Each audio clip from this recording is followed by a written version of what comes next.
Huwag kang mag-alala, Renato. Ang perang yan ay para sa ating hinaharap, para sa pamilyang ito. Hindi na kailangan pang malaman ni Marisol ang tungkol sa pag-withdraw ko ng 65 milyong piso.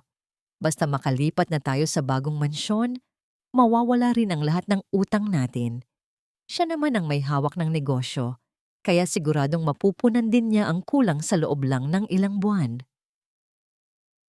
Ang tinig ni Doña Belen ay matinis at punong-puno ng pagmamalaki.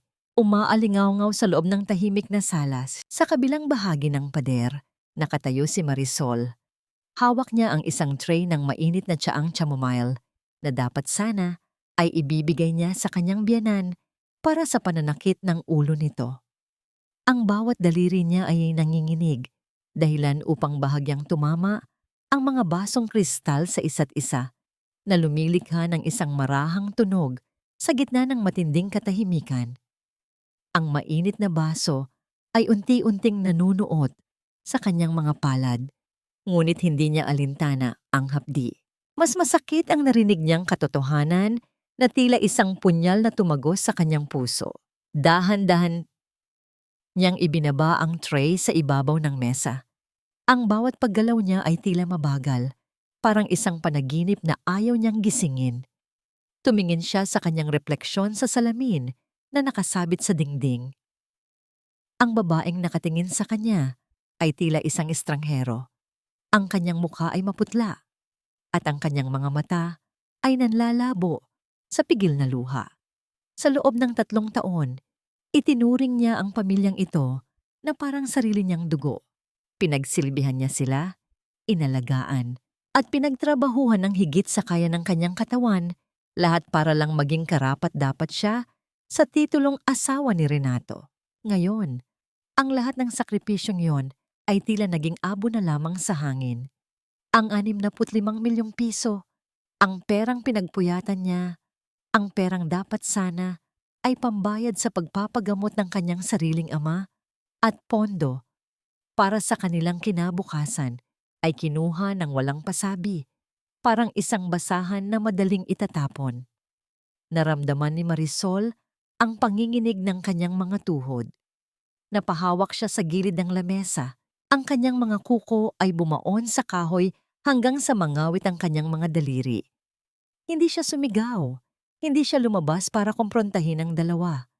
Ang bawat tibok ng kanyang puso ay tila isang mahapding paalala na ang pagmamahal na ibinigay niya ay hindi kailanman naging sapat sa paningin ng mga taong itinuring niyang mundo. Bakit ba napakahirap maging totoo sa mundong puno ng pagkukunwari? Nasaan ang hustisya sa pagiging mabuting tao kung sa huli ay ituturing ka lamang na isang kasangkapan? Nanatili siyang nakatayo sa dilim, pinapakinggan ang masayang tawanan ni Doña Belen at ang mahinang pagsang-ayon ni Renato sa kabilang kwarto. Sa sandaling iyon, isang malamig na desisyon ang unti-unting nabuo sa kanyang isipan, kasabay ng pagtuyo ng mga luhang hindi man lang nakapagtaksil sa kanyang mga pisngi. Ang mga sumunod na sandali ay tila isang mabagal na paglubog sa kumunoy. Pagkatapos marinig ang kumpirmasyon ng pagtataksil, Marisol ay dahan-dahang umatras palayo sa pintuan ng sala. Ang bawat hakbang niya ay walang tunog. Mistulang anino sa loob ng malaki at marangyang bahay na pagmamay-ari niya sa papel. Ngunit hindi niya kailanman naramdamang kanya. Pagpasok sa loob ng kanyang silid, iniwan niya ang tray ng tsaa sa mesa. Hindi niya ito ininom, hindi niya ito hinawakan. Ang tsaa ay unti-unting lumamig. Ang singaw nito ay dahan-dahang naglalaho sa hangin, gaya ng paglaho ng kanyang tiwala sa taong pinakasalan niya. Umupo siya sa dulo ng kama at tiningnan ang mga gamit na nakakalat sa paligid. Ang bawat gamit, ang mga mamahaling dekorasyon, ang mga kasuotan, ay tila mga anino na nagpapaalala sa kanya na sa loob ng 3 taon, ang tanging tunay na pag-aari niya ay ang kanyang sariling pagod at lungkot. Hindi nagtagal, bumukas ang pinto.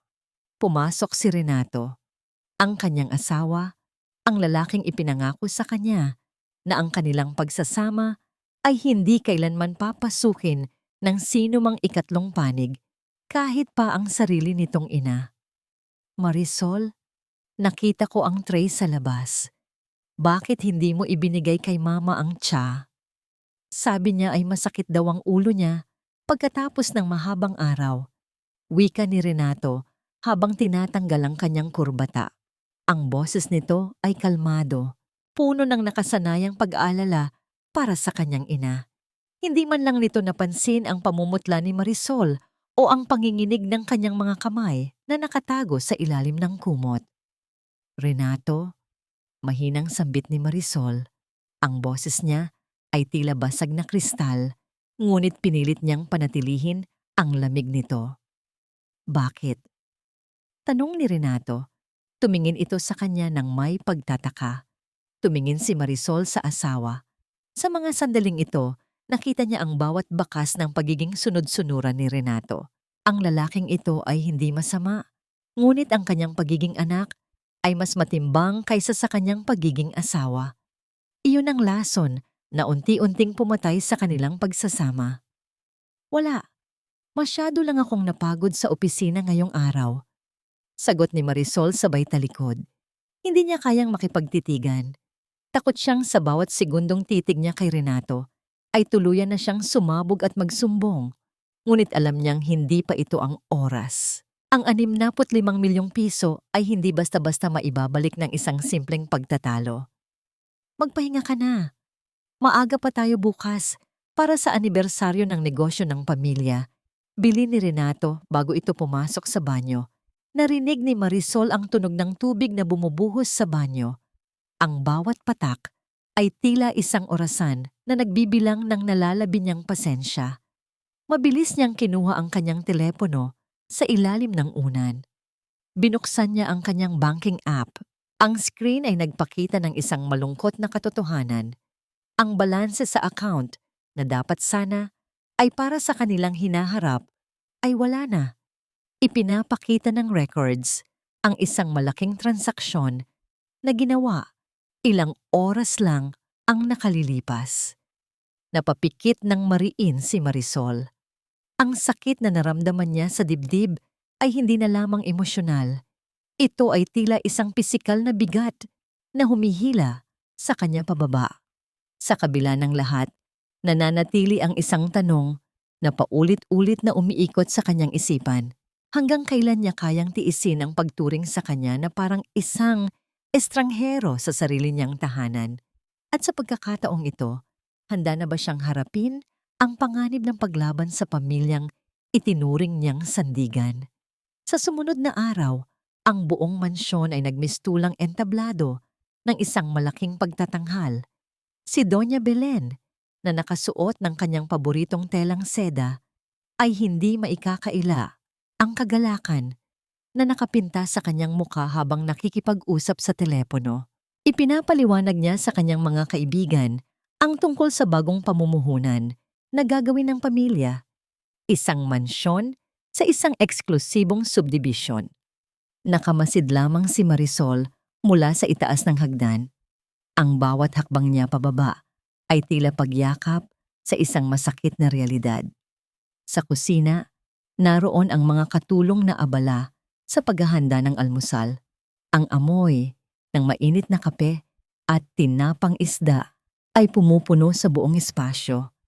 Ngunit para kay Marisol, ang lahat ng ito ay walang lasa. Marisol Hija, mabuti at bumaba ka na, bati ni Doña Belen nang mapansin ang kanyang pagdating. Ang nangiti ng matanda ay hindi umabot sa kanyang mga mata. Isang malamig na pagbati na puno ng pag-aalinlangan. Salamat sa perang ipinagamit mo kahapon. Alam mo naman, ang paglago ng ating yaman ay para rin sa ating kinabukasan. Nanigas si Marisol sa kinatatayuan. Ang pagkakasabi ni Doña Belen sa salitang ating ay parang patalim na humiwa sa kanyang natitirang pasensya. Tumingin si Marisol sa kanyang biyenan. Ang boses niya ay mahinahon, ngunit may diin na hindi kailanman naririnig ng matanda. Doña Belen, ang perang yon ay hindi basta-basta pondo para sa anumang luho. Iyon ay naipon ko mula sa 3 taon ng pagod at pagpupuyat sa aking negosyo. Ito ay nakalaan para sa mga proyektong may kaugnayan sa aking mga kliyente, sagot ni Marisol. Tumawa si Doña Belen ng bahagya, isang tunog na parang bakal na nagkikiskisan. Ija, masyado kang nag-iisip ng malalim. Pera lang yan. Ang pamilya ang dapat na maging prioridad mo. Huwag mong ipakita ang iyong kakitira ng isip sa harap ng ibang tao. Nakakahiya sa mga kapitbahay. Sa gilid, nakita ni Marisol si Renato na abala sa pagbabasa ng pahayagan. Hindi man lang ito lumingon, hindi man lang ito tumayo para ipagtanggol ang kanyang asawa. Ang kanyang katahimikan ay isang matalim na pag-amin na mas pinipili nitong manatiling bulag kaysa harapin ang katotohanan ng kawalang hiyaan ng kanyang ina. Lumapit si Marisol sa mesa, kumuha ng isang baso ng tubig, at dahan-dahang ininom ito. Ramdam niya ang bawat titig ng mga katulong na nakakarinig sa kanilang pag-uusap. Ang kahihiyan na dapat sana ay para kay Doña Belen ay unti-unting lumilipat sa balikat ni Marisol, isang pasan na hindi na niya kayang dalhin. Kung yan ang tingin ninyo, Doña Belen, sana ay handa kayo sa anumang bunga ng inyong desisyon. Bulong ni Marisol.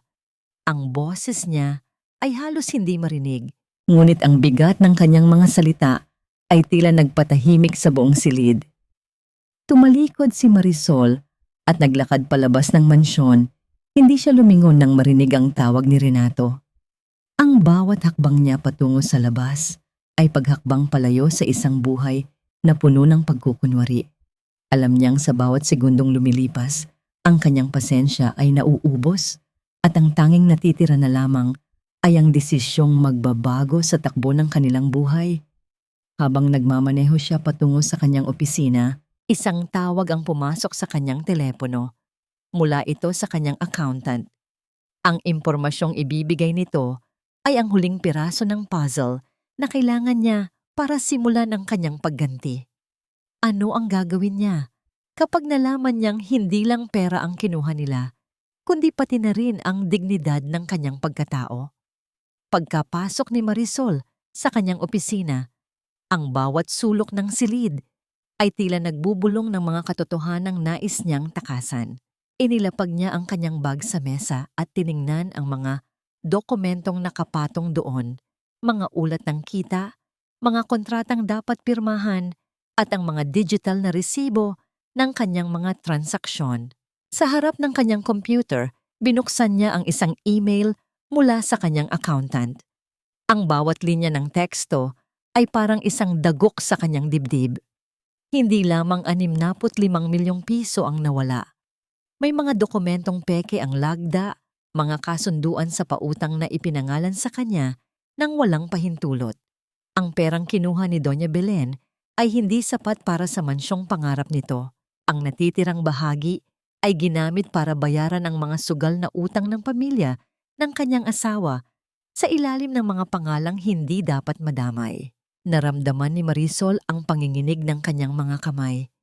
Kinuha niya ang isang baso ng malamig na tubig at dahan-dahang ininom ito, ngunit ang pait sa kanyang lalamunan ay hindi nawala. Ang bawat patak ng tubig ay tila tumutunog sa loob ng katahimikan ng silid, isang paalala na siya ay nag-iisa sa labanang ito. Ma'am Marisol, may naghihintay po sa inyong kliyente sa labas, wika ng kanyang sekretarya sa pamamagitan ng intercom. Ang boses nito ay mahina, puno ng pag-aalala.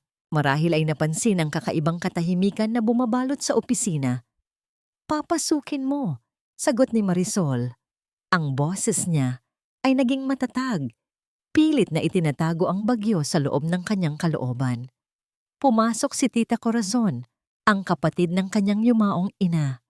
Siya ang tanging taong nakakaalam ng lahat ng pinagdadaanan ni Marisol sa loob ng mansyon ng mga Renato. Pagkakita pa lamang kay Marisol, agad na lumapit ang matanda at hinawakan ang kanyang balikat. Ang haplos nito ay mainit, isang uri ng pagkalinga na matagal na niyang hindi nararamdaman sa piling ng kanyang asawa. Hija, alam ko ang nangyayari. Nakita ko ang mga balita sa social media tungkol sa pagbili ng mansyon ng iyong biyenan. Wika ni Tita Corazon habang nakatingin sa mga dokumentong nakakalat sa mesa. Bakit hinahayaan mo silang tapakan ang iyong dangal? Ang perang pinaghirapan mo ay hindi nila dapat gamitin sa kanilang mga bisyo. Tumingin si Marisol sa bintana. Ang lungsod sa labas ay abala, ang bawat tao ay may kanya-kanyang laban, ngunit wala sa kanila ang nakakaramdam ng bigat na dala niya. Hindi ko na sila hahayaan, tita. Sa loob ng 3 taon, naniwala akong ang pagiging mabuting asawa ay ang pagsunod sa lahat ng gusto nila. Ngunit ang pagiging mabuti ay hindi nangangahulugan ng pagiging hangal, sagot ni Marisol. Kinuha niya ang kanyang telepono at nag-dial ng isang numero, ang kanyang abogado. Attorney, handa na ang lahat. Ihanda ang mga dokumentong kailangan para sa pag-audit ng lahat ng ari-arian ng pamilyang ito. Kung nais nilang mamuhay ng marangya gamit ang aking dugo, sisiguraduhin kong sa kanilang paggising, wala na silang babalikan. Pagkatapos ng tawag, tumingin siya kay Tita Corazon. Ang mga mata niya ay wala ng bakas ng pag-aalinlangan. Ang sakit ay naglaho, napalitan ng isang malamig at matalas na determinasyon. Alam niyang sa bawat hakbang na gagawin niya mula ngayon, wala na siyang babalikan. Ang pamilyang itinuring niyang tahanan ay naging kulungan at oras na para sirain ang mga rehas nito. Sa bawat segundong lumilipas, ang mga dokumento sa mesa ay tila nagsasabing hindi na siya ang biktima, siya na ang magiging hukom. Ang gabi sa loob ng mansyon ay tila mas mahaba kaysa sa dati. Ang mga ilaw sa chandelier ay bahagyang kumukutitap na nagbibigay ng kakaibang anino sa bawat sulok ng sala.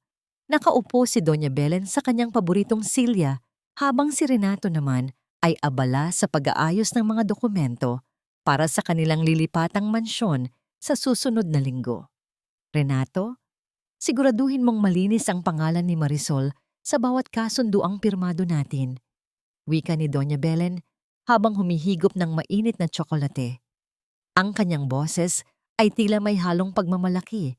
Tila hindi nito nararamdaman ang bigat ng mga pekeng dokumentong hawak ni Renato. Biglang bumukas ang main door. Pumasok si Marisol. Suot ang kanyang formal na damit mula sa opisina. Hindi siya lumapit sa kanila. Nanatili siyang nakatayo malapit sa pintuan. Ang kanyang mga mata ay blanko at walang emosyon. Ang bawat hakbang niya sa sahig na gawa sa hardwood ay lumilikha ng isang matalim na tunog, isang babala sa katahimikang namumuo sa silid. Marisol, nandyan ka na pala, bati ni Renato. Bagaman hindi nito iniangat ang kanyang paningin mula sa mga papeles. Mabuti at napauwi ka ng maaga. Kailangan nating pag-usapan ang dekorasyon para sa bagong bahay. Hindi sumagot si Marisol. Sa halip, dahan-dahan siyang lumakad patungo sa hapagkainan kung saan nakapatong ang mga dokumentong hawak ni Renato. Kinuha niya ang isa sa mga papel, ang kontrata, para sa pagbili ng mansyon at tiningnan ito ng matagal. Ang bawat letra sa papel ay parang isang patunay ng kawalang hiyaang ginawa nila sa loob ng 3 taon.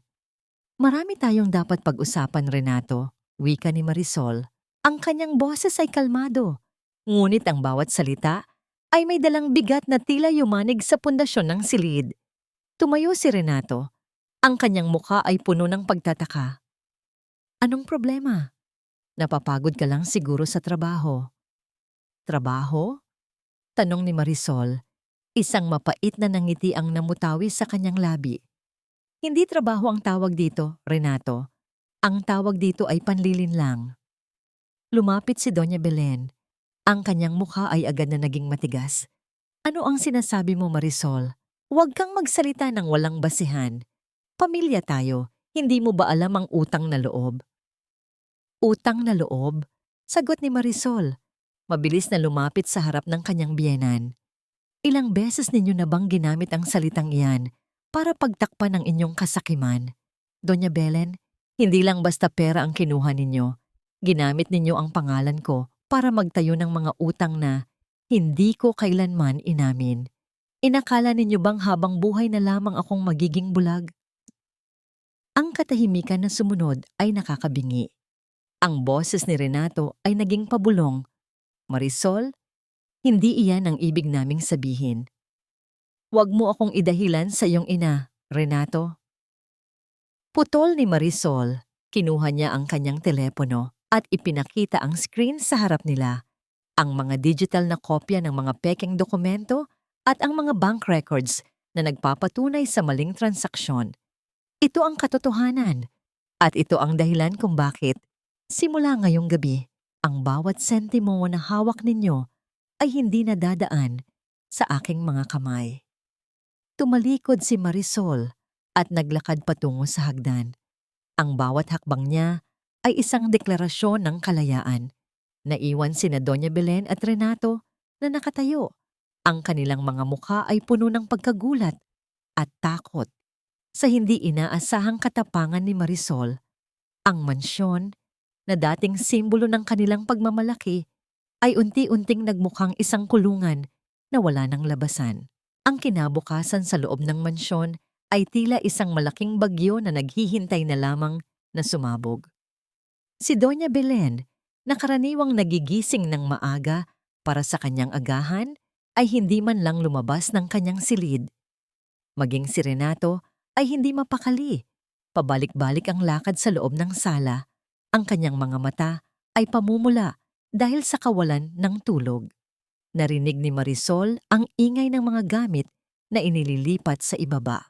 Ang mga katulong ay nagmamadaling ayusin ang mga bagahe para sa nakaplano, sanang paglipat sa bagong mansyon. Ngunit ngayon, ang bawat paggalaw nila ay tila paghahanda para sa isang trahedya. Bumaba si Marisol mula sa kanyang silid. Ang kanyang ayos ay perpekto, ang bawat hibla ng kanyang buhok ay nasa lugar, at ang kanyang mukha ay kasing lamig ng yelo. Nang mapansin siya ni Renato, agad itong lumapit sa kanya. Ang kanyang boses ay nanginginig sa pagmamakaawa.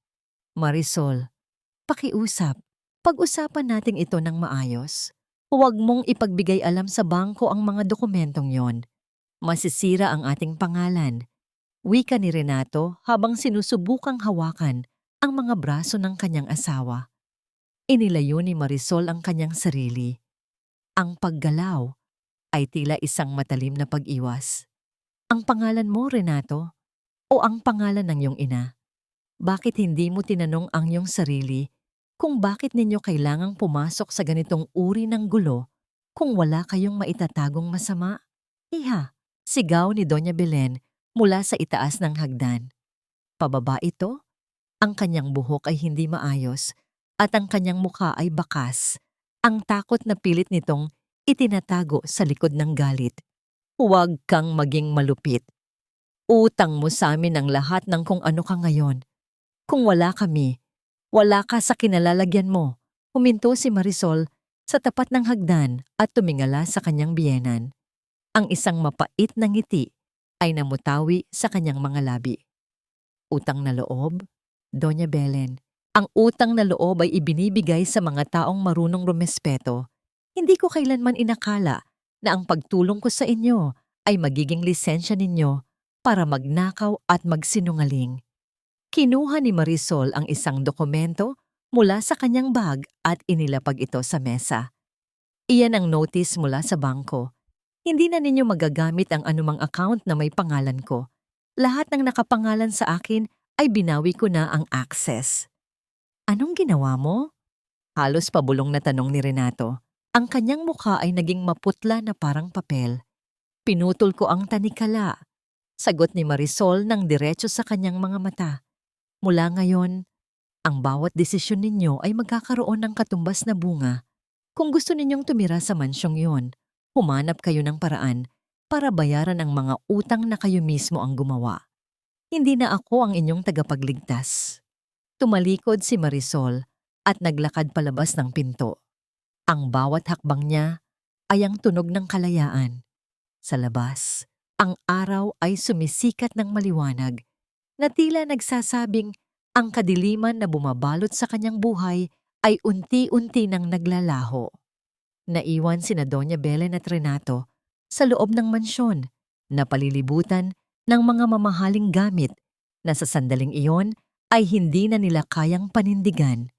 Ang kanilang mundo ay nagsisimula ng gumuho at ang tanging dahilan ay ang kanilang sariling kasakiman. Ang pagkalat ng balita tungkol sa pagbawi ni Marisol sa kanyang mga ari-arian ay mabilis na kumalat sa loob ng kanilang mga lupon ng mga kaibigan at kasosyo sa negosyo. Sa loob ng mansyon, ang bawat sulok ay tila nagbubulong ng kahihiyan. Si Doña Belen, na dati laging nakataas ang noo habang naglalakad, ay hindi na makatingin ng diretso sa mga mata ng kanilang mga katulong. Isang hapon, habang nag-aayos si Marisol ng kanyang mga gamit para sa tuluyang pag-alis sa bahay na yon, kumatok si Renato sa kanyang pinto. Ang kanyang boses ay hindi na ang mapagmataas na Renato na kilala niya. Ito ay ang boses ng isang taong unti-unti nang nawawalan ng pag-asa. Marisol, pakiusap. Ang mga kasosyo sa negosyo ni Mama ay tumatawag na. Sinasabi nilang pinabagsak mo ang kredibilidad ng aming pangalan, wika ni Renato habang nakasandal sa hamba ng pinto. Ang kanyang mga mata ay pilit na naghahanap ng anino ng awa sa mukha ng kanyang asawa. Tumigil si Marisol sa pagtatupi ng kanyang damit. Tumingin siya kay Renato ng diretso. Ang bawat linya sa kanyang mukha ay nagpapahiwatig ng isang matinding pagkapagod. Ang pangalan ninyo, Renato? O ang pangalan na ginamit ninyo para linlangin ang mga tao? Hindi ko pinabagsak ang inyong kredibilidad. Kayo ang gumawa ng pundasyon ng kasinungalingan. At ngayon, ang pundasyong yon ay hindi na kayang dalhin ang bigat ng inyong mga sala. Ngunit hindi namin ito kayang harapin ng mag-isa. Sigaw ni Renato, ang kanyang boses ay umaling-awngaw sa loob ng silid. Hindi mo ba naiintindihan? Kami ay pamilya mo. Pamilya? Tanong ni Marisol. Isang mapait na tawa ang kumawala sa kanyang labi. Renato, sa loob ng 3 taon, ipinagdarasal ko na sana ang pamilyang ito ay maging tunay na sandigan ko. Ngunit sa bawat pagkakataong nangailangan ako ng suporta, laging pera ang nakikita ninyo sa akin. Hindi pamilya ang tingin ninyo sa akin, kundi isang minang hindi nauubos ang yaman. Hindi nakasagot si Renato. Ang kanyang mga kamay ay napakuyom, isang senyales ng galit na hindi niya magawang ilabas. Alam niya sa kanyang kalooban na ang sinabi ni Marisol ay ang matagal na niyang iniiwasang katotohanan. Aalis na ako bukas, Renato. Pagpapatuloy ni Marisol habang inilalagay ang huling gamit sa kanyang maleta. At huwag kang mag-alala. Ang mga abogado ko na ang kakausap sa inyo tungkol sa mga legal na aspeto. Huwag ninyo na akong susubukang tawagan o hanapin. Ang tanging koneksyon na lamang natin ay ang mga dokumentong kailangan para sa ating paghihiwalay. Habang papalabas si Renato sa silid, naramdaman ni Marisol ang isang kakaibang gaan sa kanyang dibdib. Hindi ito kaligayahan, ngunit isang uri ng kapayapaan na matagal na niyang hinahanap. Ang pag-alis niya sa mansyong ito ay hindi lamang pag-alis sa isang gusali. Ito ay pag-alis sa isang yugto ng kanyang buhay kung saan siya ay naging bilanggo ng sarili niyang pagmamahal. Sa labas ng bintana, ang dapit hapon ay naglalagay ng kulay kahel sa langit. Ang bawat sandali ng katahimikan ay tila isang pagyakap sa bagong yugto ng kanyang buhay. Hindi niya alam kung ano ang susunod na mangyayari, ngunit sigurado siya sa isang bagay. Ang kanyang kinabukasan ay hindi na nakadepende sa kagustuhan ng ibang tao. Siya na ang may hawak ng kanyang sariling tadhana. Ang paglisan ni Marisol sa mansyon ay tila isang marahang paghinga sa gitna ng matagal na pagkasakal. Nang isara niya ang mabigat na pintong kahoy sa huling pagkakataon, hindi siya lumingon. Hindi niya hinanap ang anino ni Renato sa bintana. At hindi niya hinintay ang pagsigaw ni Doña Belen mula sa itaas. Ang tanging tunog na narinig niya ay ang marahang paghampas ng gulong ng kanyang maleta sa semento ng driveway. Isang himig ng paglaya na tila musika sa kanyang pandinig. Nagrenta siya ng isang maliit na apartment sa gitna ng lungsod. Hindi ito marangya tulad ng mansyon, ngunit ang bawat sulok nito ay amoy, sariwa at malinis. Amoy ng sarili niyang pagpapagal at hindi ng mga pekeng pangarap ng ibang tao. Sa loob ng ilang araw, ang kanyang buhay ay naging simple. Trabaho, pag-uwi at pagpapahinga. Ngunit hindi natapos ang gulo sa pag-alis niya. Isang hapon, habang abala si Marisol sa pag-aayos ng mga dokumento para sa kanyang negosyo, may kumatok sa kanyang pinto. Nang buksan niya ito, nakita niya si Tita Corazon na may dalang mga balita. Ang mukha ng kanyang tiyahin ay seryoso. Bakas ang pag-aalala na matagal na nitong kinikimkim. Hija, ang pamilya ni Renato ay gumagawa na ng ingay. Panimula ni Tita Corazon habang pumapasok sa loob. Nagsampa sila ng kaso. Sinasabi nilang ninakawan mo sila at ninakaw mo ang mga ari-ariang dapat ay kanila. Tumawa si Marisol, isang tawa na walang bakas ng pagkagulat. Ganyan talaga ang mga taong walang katuwiran, tita. Kapag hindi na nila makuha ang gusto nila sa pamamagitan ng panloloko, gagamitin nila ang batas para takutin ang kanilang biktima. Hindi lang yon, Marisol. Pagpapatuloy ni Tita Corazon, inilapag ang isang folder sa lamesa. Kinausap nila ang ilan sa iyong mga kliyente. Sinabihan nilang ang negosyo mo ay malapit ng bumagsak dahil sa legal na kasong kinakaharap mo. Sinisira nila ang reputasyon mo sa industriya. Naramdaman ni Marisol ang init ng dugo na umaakyat sa kanyang pisngi. Ang kanilang pagtatangka na sirain ang kanyang kabuhayan ay hindi na lamang basta personal na usapin. Ito ay isang deklarasyon ng digmaan. Hindi na lamang ito tungkol sa perang ninakaw nila. Ito ay tungkol sa pagwasak sa lahat ng bagay na binuo ni Marisol sa loob ng mahabang panahon. Hayaan mo sila, tita. Wika ni Marisol habang binubuksan ng folder. Kung nais nilang makipaglaro sa batas, pagbibigyan ko sila. Hindi nila alam na ang bawat hakbang na ginagawa nila ay isang ebidensya na magagamit ko laban sa kanila. Kinuha ni Marisol ang kanyang telepono at tinawagan ang kanyang abogado.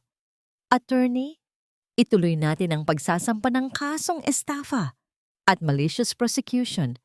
Huwag nating palampasin ang bawat pagkilos nila. Pagkatapos ng tawag, tumingin si Marisol sa bintana. Ang lungsod sa labas ay tila isang malawak na arena at siya, sa kabila ng pagiging mag-isa, ay handang lumaban.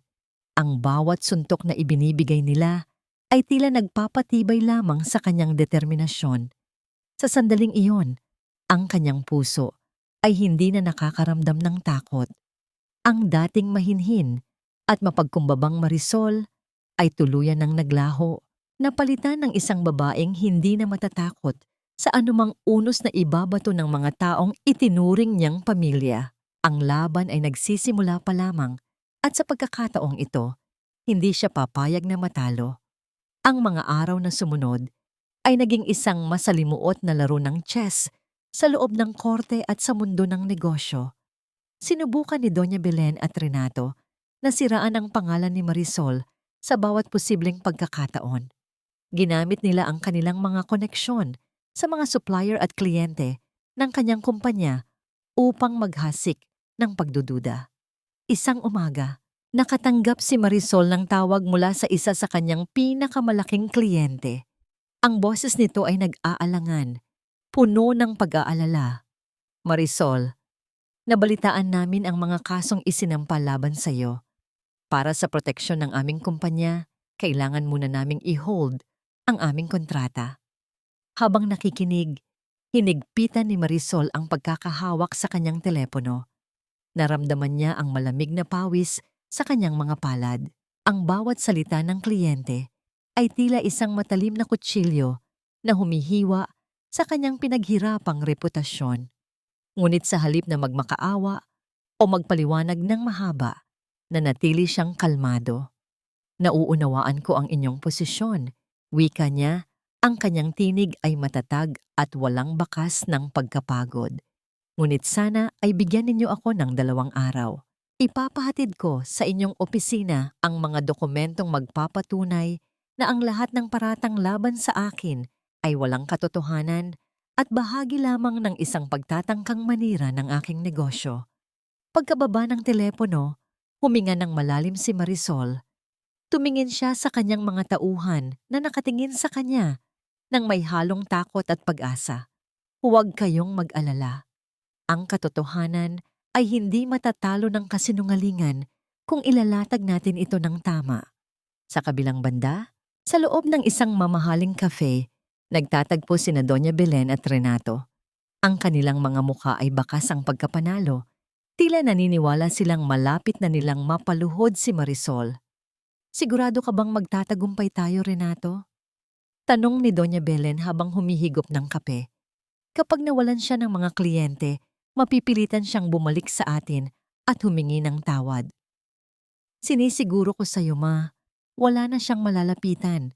Ang bawat pintuan ay sarado na para sa kanya, sagot ni Renato, bagaman may bahid ng pag-aalinlangan sa kanyang boses. Ngunit hindi nila alam, sa bawat galaw na ginagawa nila, si Marisol ay isang hakbang na ang layo. Ang mga dokumento na ipapadala ni Marisol sa kanyang kliyente ay hindi lamang patunay ng kanyang kawalan ng sala. Ito ay isang buong dosye ng mga transaksyon ni Doña Belen at Renato, kabilang ang mga pekeng pirma at mga pautang na ginamit nila sa sarili nilang mga bisyo. Habang sila ay nagdiriwang sa kafe, hindi nila napansin ang isang abogadong nakaupo sa kabilang mesa, tahimik na nagmamasid at nagtatala ng bawat salitang lumalabas sa kanilang mga bibig.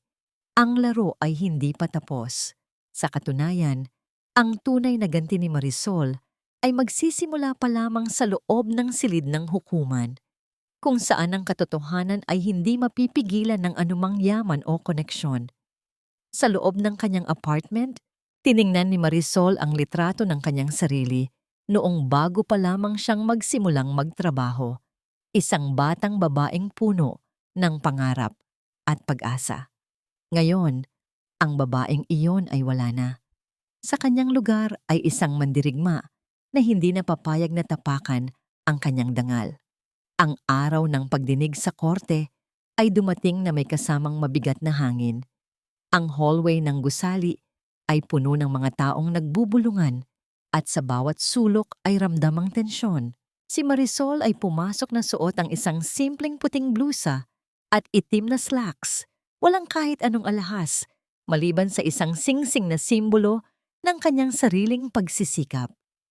Siya ay naglalakad ng tuwid, ang kanyang mga mata ay matalim, at handang humarap sa anumang unos.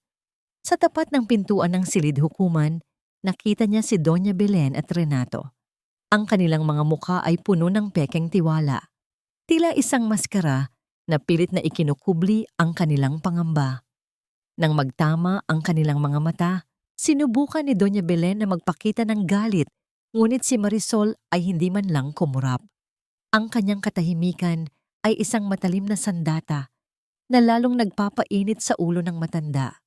Hija, huwag mong sabihing hindi mo pa rin nakikita ang iyong pagkakamali. Wika ni Doña Belen sa isang pabulong na tono habang papalapit sila sa pintuan. Lahat ng ito ay matatapos kung babawiin mo ang iyong mga kaso. Tumingin si Marisol sa kanyang biyenan at ang isang mahinang ngiti ang sumilip sa kanyang labi. Ang pagkakamali, Doña Belen, ay hindi ang pagsampa ko ng kaso. Ang pagkakamali ay ang pag-aakalang habang buhay ninyo akong mapapaikot sa inyong mga kasinungalingan. Pagpasok sa loob, ang silid ay biglang tumahimik. Ang bawat hakbang ni Marisol sa sahig na gawa sa makinis na bato ay lumilikha ng isang malinaw na tunog, isang ritmo ng paghahanap ng katarungan. Sa harap ng hukom, inilatag ng kanyang abogado ang lahat ng ebidensya, ang mga pekeng lagda, ang mga bank records, at ang mga testimonya ng mga taong pinagkakautangan ng pamilya ni Renato na ngayon ay handang magsalita laban sa kanila. Habang isa-isang ipinapakita ang mga dokumento, ang mukha ni Renato ay unti-unting namumutla. Tumingin ito sa kanyang ina na ngayon ay hindi na makatingin sa kahit sino. Ang lahat ng kanilang mga pagkukunwari ay isa-isang tinatanggal ng katotohanan. Ang mga dokumentong ito, wika ng abogado ni Marisol, ay malinaw na nagpapakita ng isang sistematikong pagtatangkang manlinlang sa aking kliyente. Hindi lamang ito basta utang, ito ay isang krimen laban sa tiwala at batas. Narinig ni Marisol ang paghinga ng malalim ni Renato. Ang bawat sandali sa loob ng silid ay tila isang mabagal na pagbagsak ng kanilang mundo. Walang boses na maririnig mula sa panig ng kanyang biyenan. Tila ang katotohanan ay isang malaking pader na humaharang sa kanilang kakayahang magsinungaling pa. Sa gitna ng lahat ng ito, si Marisol ay nakaupo ng matuwid. Hindi siya nakakaramdam ng galit. Sa katunayan, ang nararamdaman niya ay isang kakaibang kalayaan. Ang bawat ebidensya na inilalatag sa harap ng hukom ay isang kadena na nalalagot mula sa kanyang mga pulso. Ang mahabang laban ay malapit na ring magwakas at sa wakas, ang hustisya ay nagsisimula ng gumalaw para sa kanya. Hindi na siya ang Marisol na nagmamakaawa para sa pagmamahal ng isang pamilyang hindi naman siya pinahalagahan. Ngayon, siya ay isang babaeng nakatayo sa sarili niyang mga paa, handang harapin ang anumang bunga ng kanyang paglaban. Ang loob ng silid hukuman ay tila isang malawak na arena kung saan ang bawat salita ay may dalang bigat na humahampas sa bawat sulok. Nang tumayo ang abogado ni Marisol upang ipakita ang huling piraso ng ebidensya, ang mga recording ng tawag kung saan malinaw na inaamin ni Doña Belen ang pagmamanipula sa kanyang mga pekeng utang, ang mukha ng matanda ay unti-unting nawalan ng kulay. Hindi yan totoo. Ginamit lamang ng babaeng iyan ang kanyang pera para suhulan ang mga tao. Sigaw ni Doña Belen, hindi na mapigilan ang kanyang emosyon. Ang boses niya ay nanginginig, hindi na sa galit, kundi sa purong takot. Tumingin ang hukom sa kanya ng may malamig na awtoridad. Doña Belen, ang silid na ito ay hindi lugar para sa iyong mga akusasyon. Dito, ang katotohanan lamang ang may boses. Nanahimik ang lahat. Sa gitna ng tensyon, lumingon si Marisol kay Renato. Ang asawa, na dati laging nakatago sa likod ng kanyang ina, ay hindi na makatingin sa kanya. Ang kanyang ulo ay nakayuko. Ang kanyang mga balikat ay tila napapasan ng isang bundok ng kahihiyan. Sa sandaling iyon, hindi na nakaramdam si Marisol ng pagmamahal o pagkamuhi. Ang tanging naramdaman niya ay isang matinding awa para sa lalaking pinakasalan niya. Isang lalaking hindi kailanman nagkaroon ng lakas ng loob na tumayo sa sarili niyang mga paa. Renato, wika ni Marisol nang sapat lamang ang lakas para marinig ng asawa sa sandaling may maikling break ang pagdinig. Sana sa pagtatapos nito, matutunan mong ang pagiging tunay na lalaki ay wala sa pagsunod sa iyong ina, kundi sa pagtanggap ng responsibilidad sa iyong sariling mga pagkakamali. Hindi sumagot si Renato. Ang tanging narinig ni Marisol ay ang mabigat nitong paghinga, isang tunog ng pagsuko na tila isang huling hininga ng kanilang pagsasama. Habang naglalakad palabas ng silid hukuman para sa break, nakasalubong ni Marisol ang mga mamamahayag na nag-aabang sa labas. Ang mga flash ng kamera ay tila kidlat sa gitna ng kadiliman. Hindi siya nagtago, hindi siya yumuko. Tumingin siya sa lente ng mga kamera, ang kanyang mukha ay mahinahon at puno ng dignidad. Ang hustisya ay hindi nagmamadali, ngunit ito ay tiyak. Pahayag niya sa harap ng mga reporter, hindi ko ito ginagawa para sa paghihiganti. Ginagawa ko ito para sa lahat ng kababaihang nalulunod sa ilalim ng bigat ng maling interpretasyon ng pamilya at obligasyon. Nang makabalik siya sa loob ng silid, Nakita niya si Doña Belen na nakaupo sa bench, nakatingin sa kawalan. Ang dati mapagmataas na babae ay tila biglang tumanda ng 10 taon. Ang kanyang yaman, ang kanyang reputasyon, at ang kanyang kontrol sa pamilya ay unti-unti nang naglalaho, parang buhangin sa pagitan ng mga daliri. Alam ni Marisol na sa pagpapatuloy ng kaso, mas marami pang sekreto ang mabubunyag. Ngunit wala na siyang takot. Ang bawat tanong na hindi niya nasagot sa kanyang sarili, sa loob ng 3 taon ay nakakahanap na ng kasagutan sa loob ng 4 na sulok na ito. Ang hatol ng korte ay naging isang malamig at matalim na katotohanan na bumagsak sa balikat ng pamilya. Renato. Sa loob ng silid, ang boses ng hukom ay tila isang matunog na martilyo na nagtatapos sa lahat ng kanilang mga panlilinlang. Napatunayan ang lahat ng mga paratang laban kay Doña Belen at Renato, mula sa pekeng pirma hanggang sa ilegal na paggamit ng mga pondo na hindi sa kanila. Habang binabasa ang sentensya, si Doña Belen ay hindi na nakapagsalita.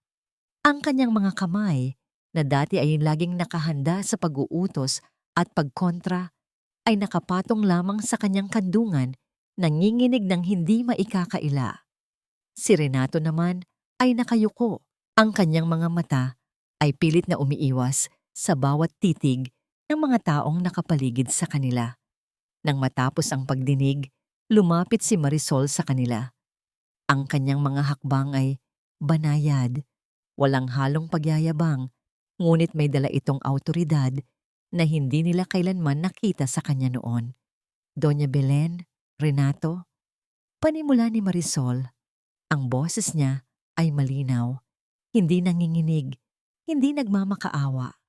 Hindi ko nais ang inyong pagdurusa sa kulungan. Ang nais ko lamang ay ang hustisya para sa aking sarili at sa aking kinabukasan.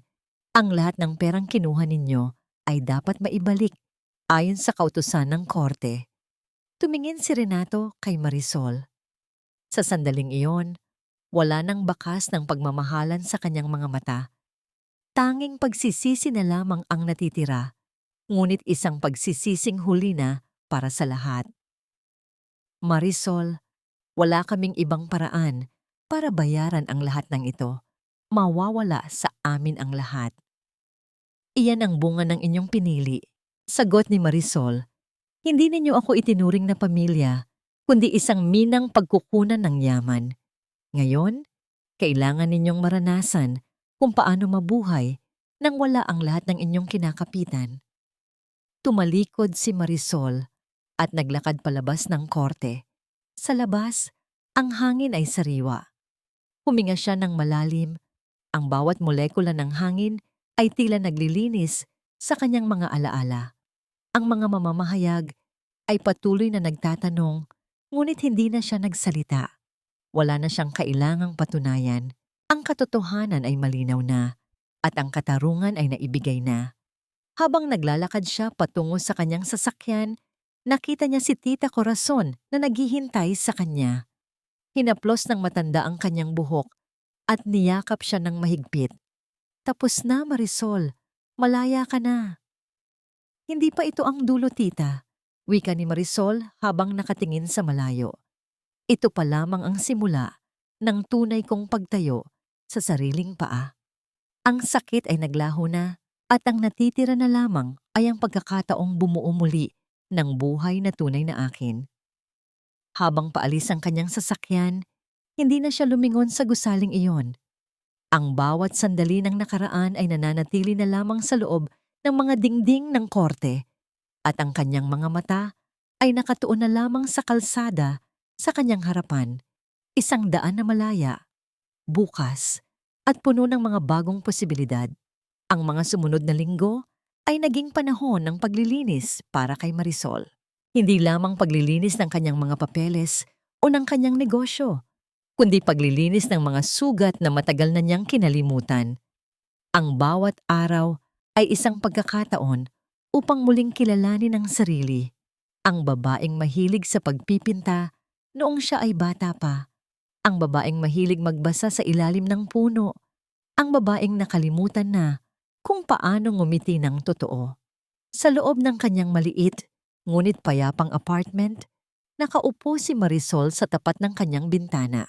Ang liwanag ng buwan ay tumatama sa kanyang mukha, nagbibigay ng payapang anino sa kanyang mga mata.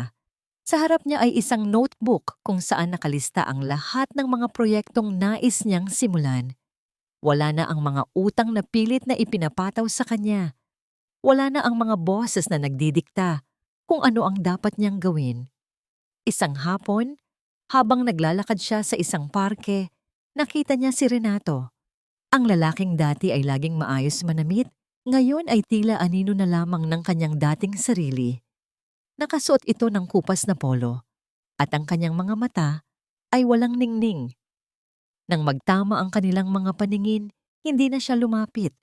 Tumingin lamang ito sa kanya, at sa loob ng ilang segundo, tila huminto ang mundo. Walang sinabi si Renato, walang humingi ng tawad. Tumingin lamang siya sa malayo, sa direksyon kung saan ang kanyang ina, si Doña Belen, ay kasalukuyang namumuhay ng simple, malayo sa karangyaan at sa kapangyarihan na dati nilang ipinagmamalaki.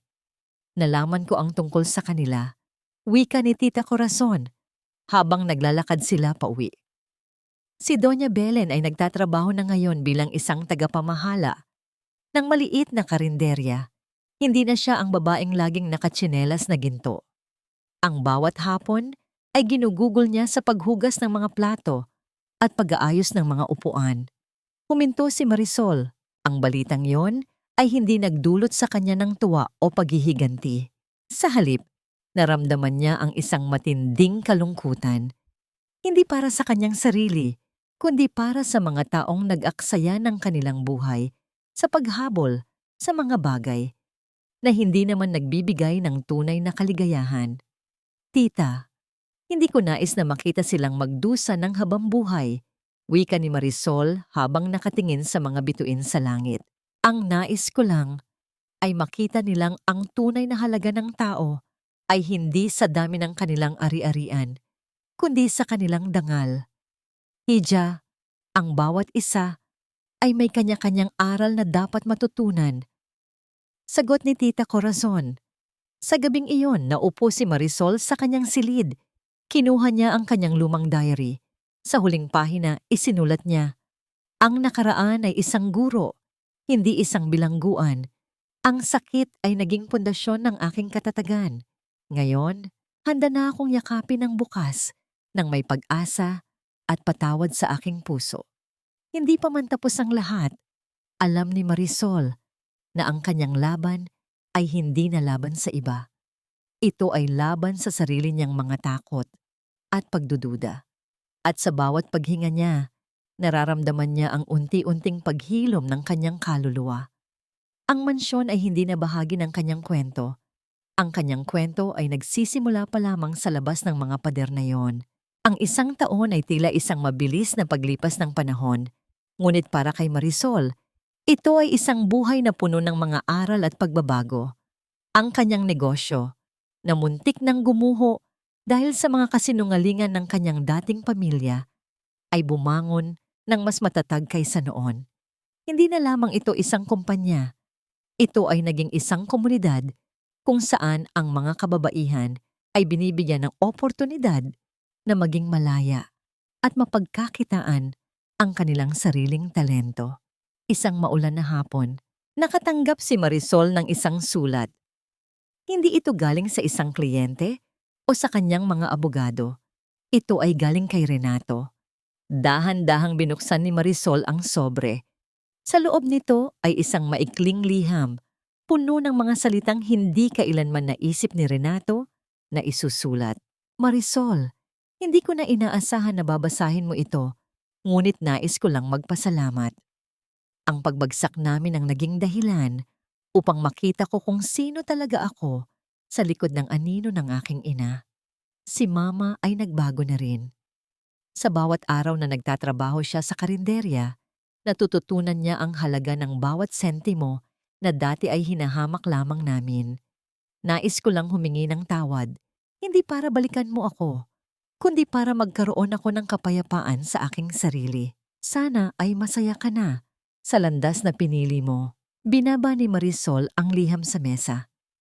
Tiningnan niya ang labas ng bintana kung saan ang mga patak ng ulan ay unti-unting humihinto na nagbibigay daan sa paglabas ng araw. Ang bawat salita ni Renato ay tila isang huling hininga ng nakaraan na tuluyan ng kumawala.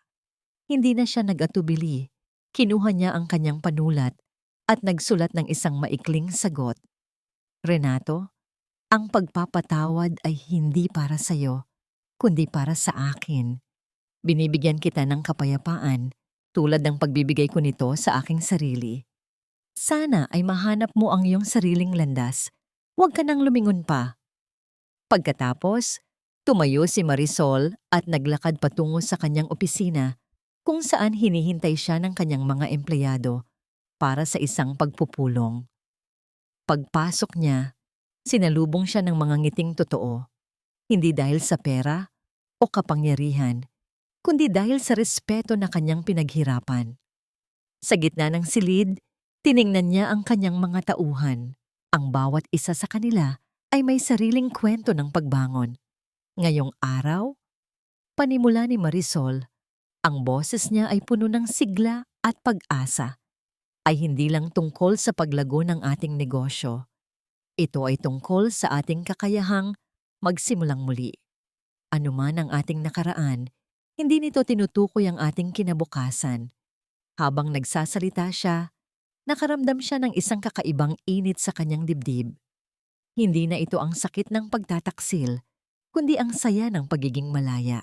Ang kanyang puso ay hindi na nakakadena sa mansyon, sa mga kasinungalingan, o sa mga taong hindi marunong magpahalaga. Ito ay malaya, at ang bawat tibok nito ay isang patunay na siya ay buhay, siya ay malakas, at siya ay masaya. Sa wakas, ang babaeng minsang nawala sa gitna ng pagkukunwari ay natagpuan na ang kanyang tunay na sarili. At ang bawat bukas ay isang blankong pahina na siya mismo ang magsusulat. Ang huling araw ng taon ay sumapit na may kasamang malamig na simoy ng hangin, ngunit sa loob ng puso ni Marisol, ang lahat ay mainit at payapa. Sa isang maliit na kapilya malapit sa dagat, naglakad siya ng mag-isa. Ang bawat hakbang niya sa mabuhanging daanan ay tila pag-iiwan ng mga bakas ng sakit na matagal na niyang pinasan. Hindi ito pagbisita para sa sinuman, kundi para sa kanyang sariling pagpapasalamat at pagtatapos ng isang masakit na kabanata. Habang nakatayo sa harap ng altar, tiningnan ni Marisol ang kanyang mga kamay. Dati, ang mga kamay na ito ay nanginginig sa takot at pag-aalinlangan sa loob ng mansyon ng mga Renato. Ngayon, ang mga kamay na ito ay matatag, puno ng mga peklat ng nakaraan, ngunit handa nang humawak sa bagong bukas. Ang sikat ng araw na tumatagos sa mga makukulay na bintanang kristal ng kapilya ay nagbibigay ng kakaibang liwanag sa kanyang mukha na tila isang basbas mula sa langit. Patawad, bulong niya sa katahimikan ng banal na lugar. Ang salitang ito ay hindi na para kay Doña Belen o kay Renato. Ito ay para sa kanyang sarili. Patawad dahil hinayaan niyang mabaliwala ang kanyang sariling dangal sa loob ng mahabang panahon. Patawad dahil inakala niyang ang pagmamahal ay ang walang hanggang pagpapakain sa kasakiman ng iba. Sa sandaling iyon, naramdaman niya ang isang matinding gaan sa kanyang dibdib na tila may isang mabigat na kadena ang tuluyan ng nalagot. Sa labas ng kapilya, ang dagat ay humahampas sa pampang. Ang bawat tunog ng alon ay tila naghuhugas sa mga alaala ng pagkakanulo. Sa di kalayuan, malapit sa dalampasigan, nakita niya ang isang pamilyar na anino. Si Renato, nakatayo ito ng mag-isa, nakatingin sa malawak na karagatan. Hindi na ito ang mapagmataas na asawa na kilala niya. Ang kanyang mga balikat ay nakalaylay at ang kanyang suot ay payak na lamang. Nang magtama ang kanilang mga paningin sa loob ng isang saglit, walang galit na namayani sa puso ni Marisol. Tumango lamang si Renato, isang tango ng pagkilala sa kanyang pagkatalo at isang tahimik na pagpapaalam. Naglakad palayo si Marisol nang hindi lumilingon. Ang bawat hakbang niya palayo sa dagat ay paghakbang patungo sa isang buhay na hindi na nakatali sa anino ng ibang tao. Ang lahat ng dapat sabihin ay naisulat na at ang bawat luhang pumatak ay naging bahagi na ng dagat. Ang kanyang kwento sa piling ng mga Renato ay tapos na at ang natitira na lamang ay ang kanyang sariling pangalan, malinis at puno ng dangal. Pag-uwi niya sa kanyang apartment, sinalubong siya ni Tita Corazon. Ang mesa ay puno ng mga pagkaing Pilipino na simbolo ng bagong simula. May malagkit na kakanin para sa pagkakaisa at mga bilog na prutas para sa swerte. Sa labas ng bintana, ang mga makukulay na liwanag sa langit ay nagsisimula ng sumabog, nagbibigay ng buhay sa kadiliman ng gabi. Ang bawat ingay ng pagdiriwang ay tila isang papuri sa kanyang tagumpay laban sa kawalang katarungan. Handa ka na bang harapin ang susunod na taon, Marisol? Tanong ni Tita Corazon habang nilalagyan ng kanyang baso ng juice. Ang ngiti ng matanda ay puno ng pagmamalaki at pagmamahal, isang tunay na pamilya na hindi humihingi ng kapalit. Ngumiti si Marisol, isang nangiti na umabot sa kanyang mga mata at nagpakita ng tunay na kaligayahan. Inabot niya ang baso at tinaas ito bilang pagpupugay sa kanyang sarili. Handang-handa na ako, tita. Dahil sa wakas, hindi na ako ang Marisol na biktima ng kasakiman. Ako na ang arkitekto ng aking sariling tadhana. Sa huling sandali ng taon, habang ang buong mundo ay nagbubunyi, si Marisol ay nanatiling tahimik ngunit puno ng lakas. Ang mansyon na dati niyang kinatakutan ay isa na lamang malayong alaala. Ang kanyang tunay na tahanan ay narito na, sa loob ng kanyang payapang puso at sa kalayaang hinding-hindi na niya hahayaang muling manakaw ng sinuman. Ang bagong taon ay hindi lamang isang pagbabago ng petsa. Ito ay ang pagsisimula ng kanyang walang hanggang paglaya. Ang buhay ay hindi isang tuwid na kalsada. Ito ay isang serye ng mga liko at pag-akyat na minsan ay nagdadala sa atin sa gitna ng matitinding bagyo. Para kay Marisol, ang bagyong dulot ng pamilya Renato ay hindi lamang sumubok sa kanyang katatagan, kundi nagturo sa kanya kung paano muling buuin ang sarili mula sa mga pira-pirasong bahagi ng kanyang nadurog na dangal. Sa paglipas ng panahon, ang tanong na madalas itanong sa kanya ay, "Napatawad mo na ba sila?" Ang sagot ni Marisol ay simple, ngunit malalim.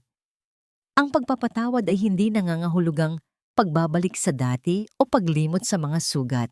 Nagpatawad si Marisol hindi dahil karapat-dapat ang kanyang biyenan at dating asawa sa kanyang habag, kundi dahil karapat-dapat ang kanyang sariling kaluluwa sa katahimikan. Ang pagpapatawad ay ang kanyang naging susi upang tuluyan ng makawala sa kulungan ng puot na maaari sanang lumamon sa kanyang kinabukasan. Nahanap na ba niya ang kapayapaan?